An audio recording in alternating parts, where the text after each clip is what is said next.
नमस्कार, मैं हूं आपके साथ पूर्वी राय और आप देख रहे हैं एमपी फर्स्ट न्यूज। खातरोद के ग्राम मड़ावदा में आबादी क्षेत्र में खनिज पट्टी की स्वीकृति को लेकर किसान भूख हड़ताल पर बैठे थे।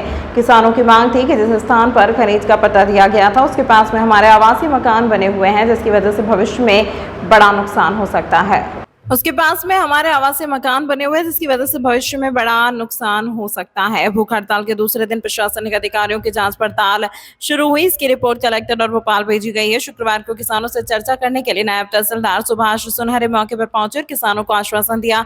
उसके बाद किसानों ने अपनी हड़ताल समाप्त कर दी। इस दौरान पूर्व जनपदाध्यक्ष मांगीलाल पाटीदार, पूर्व भाजपा मंडल अध्यक्ष लाल सिंह बंजारी, पूर्व मंडी अध्यक्ष पर्वत सिंह सोलंकी, भाजपा ग्रामीण मंडल अध्यक्ष धर्मेंद्र पाटीदार, पूर्व सरपंच कैलाश कटारिया सहित ग्रामीण जन मौजूद रहे। मड़ावदा में चिरोला फंटे पर खनिज पट्टे को लेकर के यहाँ पर किसानों में काफी असंतोष देखा जा रहा था। इसको लेकर के यहाँ पर भूख हड़ताल की जा रही थी। आज भूख हड़ताल के दूसरे दिन यहाँ पर तहसीलदार सुभाष सुनहरे इन ग्रामीणों को मनाने के लिए यहाँ पर पहुंचे हैं। आइए जानते हैं क्या आश्वासन दिया जा रहा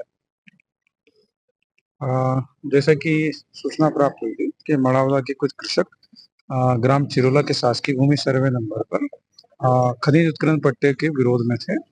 इसके संबंध में जिला कार्यालय से कल माइनिंग इंस्पेक्टर आए थे और हमारी पटवारी की टीम द्वारा इनका कल निरीक्षण किया गया और मौके पे जांच की गई। जांच पंचनामा और रिपोर्ट इसमें कल तैयार की गई है और अग्रिम कार्रवाई के लिए माननीय कलेक्टर महोदय को जिला कार्यालय की ओर से प्रेषित की जा रही है।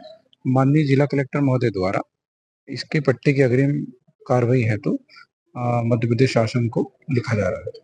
सर, जो इन्होंने शिकायत की थी, जिस मापदंड के अनुरूप वो नहीं पाया गया था, उस जांच में क्या चीज सामने आई है? चूंकि उस समय तत्कालीन अधिकारी द्वारा जो भी रिपोर्ट यहाँ भेजी गई थी उस समय मैं यहाँ पोस्टेड नहीं था और विगत 9 माह से मैं भी यहाँ पर पोस्टेड हूँ, लेकिन इस प्रकार की कोई शिकायत मेरे संज्ञान में इनके द्वारा नहीं लाई गई है।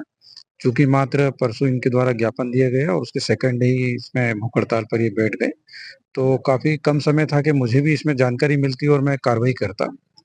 फिर भी इनके द्वारा जो तत्काल इस पे ज्ञापन देकर सेकंड डे भूख हड़ताल पे बैठे हैं, हमने तत्काल जिला कार्यालय को सूचना करी और जिला कार्यालय से टीम आई और टीम के कारण उसके बाद पंचनामा वगैरह रिपोर्ट बना के जो नियत विधि है उसके अनुरूप कार्रवाई की जा रही है। इनकी जो मांगे थी वो मांगे कहाँ तक पूरी हुई है? चूंकि निर्णय शासन स्तर से और डिस्ट्रिक्ट लेवल से होना है तो वहां से जो भी कार्रवाई होगी फिर इनको अवगत करा दिया जाएगा। हमारे साथ में वो किसान भी मौजूद हैं जो लगातार यहाँ पर भूख हड़ताल कर रहे थे और जिनकी समस्याएं थी, उनसे भी जानते हैं किस तरह से उनको आश्वासन दिया गया है। जो तहसीलदार साहब की ओर से और जनप्रतिनिधि की मौजूदगी में यहाँ पर आपने धरना समाप्त किया है, कहाँ तक संतुष्ट हैं आप? हम संतुष्ट इस आधार पे हैं कि कल संयुक्त अमले ने यहाँ पे सीमांकन किया है। सीमांकन में पाया गया है कि 420 मीटर से लगा के 500 मीटर के दायरे में लगभग 22 परिवार आवासीय मकान है, वो यहाँ पे उसमें दायरे में है, 500 मीटर के दायरे में। और उसके संबंध में अग्रिम कार्यवाही खनिज विभाग द्वारा प्रतिवेदन भेजकर माननीय कलेक्टर महोदय से प्रतिवेदन शासन को भेजना है और पट्टा निरस्ती की कार्यवाही के संबंध में आश्वासन दिया गया है। मान्यवर विधायक महोदय जी ने भी जो हमें आश्वासन और आश्वस्त किया है कि यदि विधि विरुद्ध यदि पट्टा आवंटित किया गया है तो उसे निरस्त करने में वो हमारा साथ में है और निरस्त करवाने की पूर्ण कार्यवाही करवाएंगे। इसी आश्वासन के साथ में हमने ये जो भूख हड़ताल है वह समाप्त की। अच्छा, ये जो भूख हड़ताल करने की नौबत आपको आखिर को कौन से बिंदु है जिसके आधार पर आपको नुकसान हो रहा था और ये कदम उठाना पड़ा? यह एक संवैधानिक अधिकार भी था और साथ में क्या है कि शासन प्रशासन स्तर पे कहीं हमारी जो शिकायतें थी उनकी अनदेखी की गई थी। माननीय खनिज विभाग के द्वारा इतनी ज्यादा अनदेखी की गई है कि उन्होंने हमारे 500 मीटर के दायरे को लगभग 1.5 किलोमीटर की दूरी पे लिखा है।